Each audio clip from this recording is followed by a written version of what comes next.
Hey, good afternoon, everybody. It is May 21st, 2026. We are going to read from Numbers chapter 30, and then we're going to read Psalm 74 today. Numbers 30, laws concerning vows. Now, for men, it's pretty simple. Don't make a vow unless you're going to fulfill it. And by vow, making a vow to the Lord or making a vow in the name of the Lord, you do that, you have to do it. Now, women is a little bit different. Now, again, this is a patriarchal society, just like most of the world around them. And women ordinarily wouldn't have any rights at all. But God is going to say, look, if you're a woman and you make a vow, and then you get married, your husband has a right to undo your vow. That's the only time that a vow can be undone. Or if you're a young girl and you make a vow and your father says, oh, no, you shouldn't have done that, it can be undone then. But if the husband or the father allows the vow to stand, then it becomes a vow just like it would for a man. You have to do it. If you're a widow or an older woman, then you're making your own vows on your own, and you don't have to worry about that. So again, giving them rules that, hey, that right now they're on the plain of Moab, they're going to go into the Canaanite promised land, and they're going to start to establish permanence there. We saw, more permanent feast regulations, more permanent sacrificial regulations. Now we're seeing more permanent moral and social rules start to come into place. So let's go ahead and we're going to read Numbers chapter 30. Then Moses spoke to the heads of the tribes concerning the children of Israel, saying, this is the thing which the Lord has commanded. If a man makes a vow to the Lord, or swears an oath to bind himself by some agreement, he shall not break his word. He shall do according to all that proceeds out of his mouth. Or, if a woman makes a vow to the Lord and binds herself by some agreement while in her father's house in her youth, and her father hears her vow, and the agreement by which she has bound herself, and her father holds his peace, then all her vow shall stand. And every agreement with which she has bound herself shall stand. But if her father overrules her on the day that he hears, then none of her vow nor her agreements by which she has bound herself shall stand, and the Lord will release her because her father overruled her. Now, the other option would have been to just say she doesn't get a vow at all. That's the patriarchal society. So the woman actually is getting rights here, even though our modern ears kind of hear it as the opposite of that. Verse 6, if indeed she takes a husband while bound by her vow, or by a rash utterance from her lips by which she bound herself, and her husband hears it and makes no response to her on the day that he hears, then her vow shall stand, and her agreements by which she bound herself shall stand. But if her husband overrules her on the day that he hears it, he shall make void her vow which she took and what she uttered with her lips by which she bound herself, and the Lord will release her. Also, any vow of a widow or a divorced woman by which she has bound herself shall stand against her. If she vowed in her husband's house or bound herself by an agreement with an oath, and her husband heard it and made no response to her and did not overrule her, then all her vows shall stand, and every agreement by which she bound herself shall stand. But if her husband truly made them void on the day he heard them, then whatever proceeded from her lips concerning her vows or concerning the agreement binding her, it shall not stand. Her husband has made them void, and the Lord will release her. Also avoiding that situation where a woman makes a vow, marries the husband thinks, well, that vow might be okay, and lets it go, and then realizes, oh, you know what, that's going to cost me money, and then later says, well, I never agreed to that. He's got one chance. As soon as he hears it, he can either say, all right, well, I'm fine with that as well, or he can annul it right then. Can't come back later and say, well, no, she's just a woman and she can't make vows.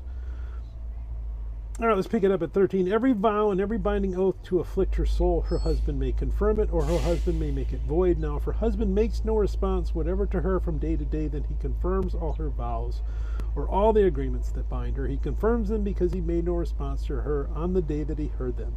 But if he does make them void after he has heard them, then he shall bear her guilt. So the guilt of not satisfying the vow, the husband can overrule her, but now he becomes responsible that vow didn't take place. If it was a bad vow, that's okay. If it was a good vow, then he has to think twice about overruling her. So again, to our ears, it sounds like they're taking rights away, but no, they're actually giving women rights here. These are the statutes which the Lord commanded Moses between a man and his wife, and between a father and his daughter in her youth in her father's house. Let's move over to Psalm 74. A plea for relief from oppressors, a contemplation of Asaph. All right, now this psalm is about the Babylonians destroying the temple. And the problem is it's a contemplation of Asaph, is what we're told. Now, the only Asaph we know of in the Bible was dead long before that happened. So this is, we said when we saw Psalms of David, I mean, is it about David? Did he actually write it? Is it written in his style? That definitely applies here. It's a credit to Asaph, but Asaph couldn't have possibly written it. So, are they writing it in his style? And we don't know. So all those little notes we see attributed to people aren't necessarily something that we're really concerned with. Again, as it's not part of the Bible, it's not part of the Scripture. The part of the Scripture is what starts here in verse 1. O God, why have you cast us off forever? Why does your anger smoke against the sheep of your pasture? Remember your congregation which you have purchased of old, the tribe of your inheritance which you have redeemed. This Mount Zion where you have dwelt, lift up your feet to the perpetual desolations. The enemy has damaged everything in the sanctuary. Your enemies roar in the midst of your meeting place. They set up their banners for signs. They seem like men who lift up axes among the thick trees. And now they break down its carved work all at once with axes and hammers.